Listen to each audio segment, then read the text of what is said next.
मंत्री जी, माननीय गृह मंत्री जी। माननीय अध्यक्ष जी, एक अब मैं खड़ा होकर बोल रहा हूं, आप जरा प्लीज। बाद में समय, बड़े दयालु है अध्यक्ष जी, बाद में समय मांगिए। जी जी, माननीय अध्यक्ष जी, एक बहुत दुखद और दुर्भाग्यपूर्ण घटना पर मैं वक्तव्य देने के लिए खड़ा हुआ हूं। 7 तारीख को उत्तराखंड के चमोली में एक दुर्भाग्यपूर्ण हिमस्खलन हुआ और उसके बाद में जो घटनाएं हुई, इससे हम सब विदित हैं। माननीय प्रधानमंत्री जी ने उसी दिन इसका संज्ञान लेते हुए सूचनाएं भी दी और राज्य सरकार, केंद्र सरकार के सभी अधिकारी पदाधिकारी से बात भी की। और उसी क्षण से हमारे गृह राज्य मंत्री नित्यानंद जी गृह विभाग के कंट्रोल रूम में सतत इस पर नजर बनाए हैं।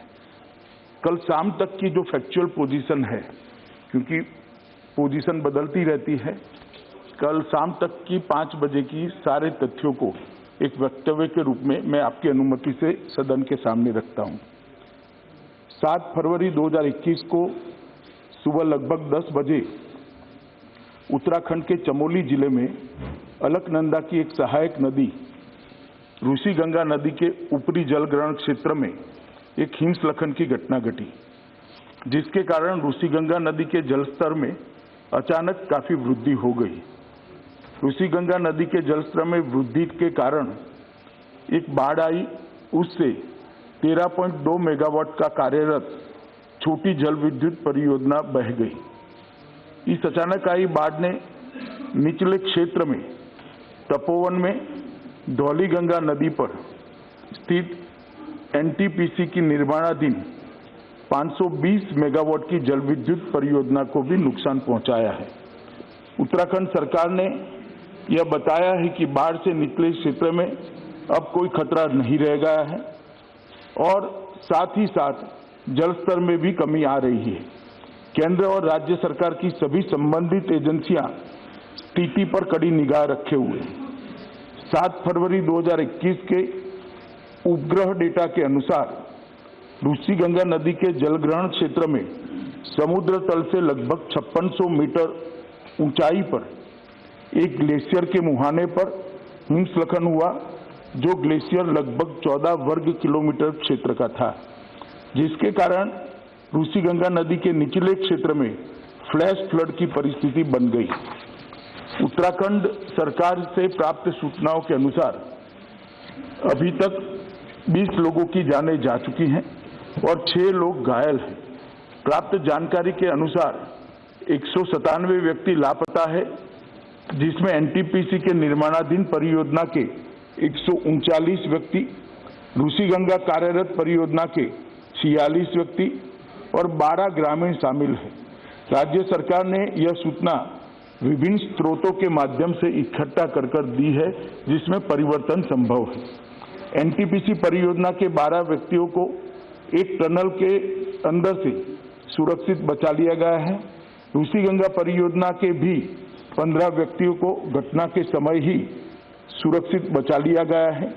एनटीपीसी परियोजना की एक दूसरी टनल में लगभग 25 से 35 लोगों को फंसे होने का अनुमान है। इस टनल में फंसे लोगों को सुरक्षित निकालने हेतु बचाव अभियान युद्ध स्तर पर अहर्निश जारी है। साथ ही साथ लापता व्यक्तियों को ढूंढने का कार्य भी बड़े पैमाने पर किया जा रहा है। राज्य सरकार ने जान गंवाने वालों के परिजनों के लिए 4 लाख रुपए की सहायता की घोषणा की है। घटनास्थल के नजीक 13 छोटे गांव एक पुल से जुड़े हुए थे। पुल बह जाने के कारण संपर्क कट गया है। इन गांवों के लिए रसद और जरूरी मेडिकल सामान हेलीकॉप्टर द्वारा लगातार पहुंचाया जा रहा है। केंद्र सरकार द्वारा स्थिति की निगरानी उच्चतम स्तर पर की जा रही है। माननीय प्रधानमंत्री जी स्वयं स्थिति पर गहरी निगाह रखे हुए हैं। गृह मंत्रालय के दोनों कंट्रोल रूम द्वारा स्थिति पर 24 घंटे नजर रखी जा रही है और राज्य को हर संभव सहायता मुहैया की जा रही है। विद्युत मंत्रालय के माननीय राज्य मंत्री स्वतंत्र प्रभार ने घटनास्थल का दौरा किया और चल रहे राहत एवं बचाव कार्य का भी जायजा लिया है। आईटीबीपी ने अपना कंट्रोल रूम स्थापित किया है और उनके 450 जवान सभी जरूरी साजो सामान के साथ घटनास्थल पर राहत और बचाव अभियान में लगे हुए हैं। एनडीआरएफ की 5 टीमें घटनास्थल पर पहुंच चुकी है और राहत और बचाव अभियान में लगी हैं। आर्मी की 8 टीमें, जिसमें एक ईटीएफ इंजीनियरिंग टास्क फोर्स भी शामिल है, घटनास्थल पर बचाव कार्य कर रही है। एक मेडिकल कॉलम, 2 एम्बुलेंस भी घटनास्थल पर तैनात है। नेवी की एक गोताखोर टीम भी घटनास्थल पर बचाव कार्य में के लिए पहुंच चुकी है। एयरफोर्स के 5 हेलीकॉप्टरों को भी इस कार्य में लगाया गया है। जोशीमठ में भी एक आर्मी का कंट्रोल रूम स्थापित किया गया है। घटनास्थल पर विपरीत परिस्थिति में भी घटना के बाद से ही लगातार राहत और बचाव कार्य जारी है। टनल में फंसे हुए लोगों को बाहर निकालने के लिए रात भर के अथक प्रयास के बाद आर्मी द्वारा टनल के मुंह पर पड़े मलबे को साफ कर लिया गया है। हमारे लोग काफी अंदर तक पहुंच चुके हैं।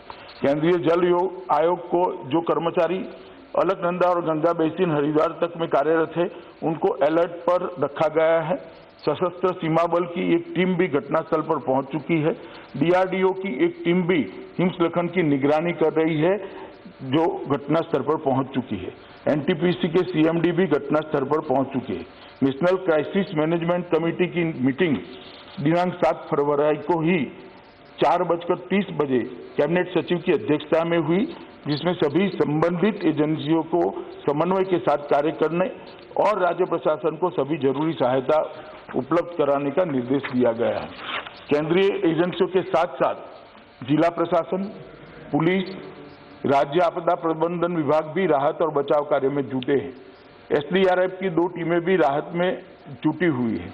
राज्य का स्वास्थ्य विभाग की 7 टीमें, 8 एम्बुलेंस मुख्य स्वास्थ्य अधिकारी के साथ वहीं पर तैनात है। इसके अतिरिक्त राज्य सरकार ने भी 5 हेलीकॉप्टरों को बचाव और राहत कार्य के लिए तैनात किया हुआ है।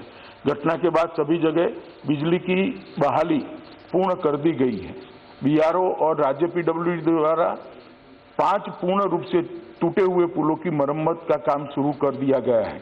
मैं यहाँ ये बताना चाहूँगा कि वित्त वर्ष 2020-21 में राज्य आपदा जोखिम प्रबंधन कोष एसडीआरएमएफ में लगभग 1000 करोड़ रुपया आवंटित किया गया है उत्तराखंड राज्य के लिए, जिसमें से केंद्र का अंश 468 करोड़ रुपया जारी कर दिया गया है।